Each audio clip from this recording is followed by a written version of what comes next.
Petrol, diesel மற்றும் சமையல் எரிவாயு சிலிண்டர் போன்றவற்றின் விலையை உயர்த்திய ஒன்றிய அரசை கண்டித்து தமிழ்நாடு முழுவதும் மார்க்சிஸ்ட் கம்யூனிஸ்ட் கட்சியினர் ஆர்ப்பாட்டத்தில் ஈடுபட்டனர். திருவாரூர் பழைய பேருந்து நிலையம் அருகில் மார்க்சிஸ்ட் கம்யூனிஸ்ட் கட்சியின் மாநில செயலாளர் பே. சண்முகம் தலைமையில் ஒன்றிய அரசை கண்டித்து ஆர்ப்பாட்டம் நடைபெற்றது. இதில் ஏராளமானோர் கலந்து கொண்டு விலைவாசி உயர்வை கண்டித்து முழக்கங்களை எழுப்பினர். பின்னர் செய்தியாளர்களிடம் பேசிய பே. சண்முகம், தமிழ்நாடு முழுவதும் ஒன்றிய அரசை கண்டித்து 300க்கும் மேற்பட்ட இடங்களில் கண்டன ஆர்ப்பாட்டம் நடைபெற்றதாக கூறினார். மேகதாது அணை கட்டுவதற்கு எதிராக சட்டப்பேரவையில் தனி தீர்மானம் நிறைவேற்றப்பட்டிருப்பதை வரவேற்பதாக அவர் தெரிவித்தார்.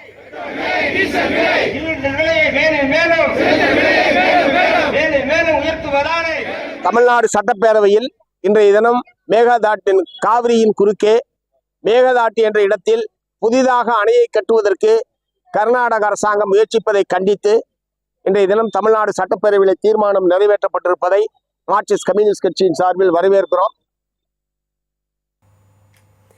திருவண்ணாமலை மாவட்டம் வந்தவாசி தபால் நிலையம் அருகே ஒன்றிய அரசை கண்டித்து மார்க்சிஸ்ட் கம்யூனிஸ்ட் கட்சி சார்பில் ஆர்ப்பாட்டம் நடைபெற்றது.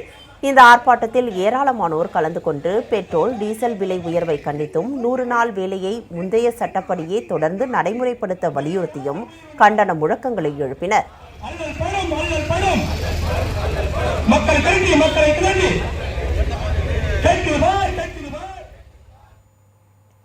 இதேபோல் நாகப்பட்டினத்தில் உள்ள அவுரித்திடலில் ஒன்றிய அரசுக்கு எதிராக கண்டன ஆர்ப்பாட்டம் நடைபெற்றது. இதில் ஏராளமான மார்க்சிஸ்ட் கம்யூனிஸ்ட் கட்சியினர் கலந்து கொண்டு 4 தொழிலாளர் சட்ட தொகுப்பு உள்ளிட்டவைகளை கைவிட வலியுறுத்தி முழக்கமிட்டனர்.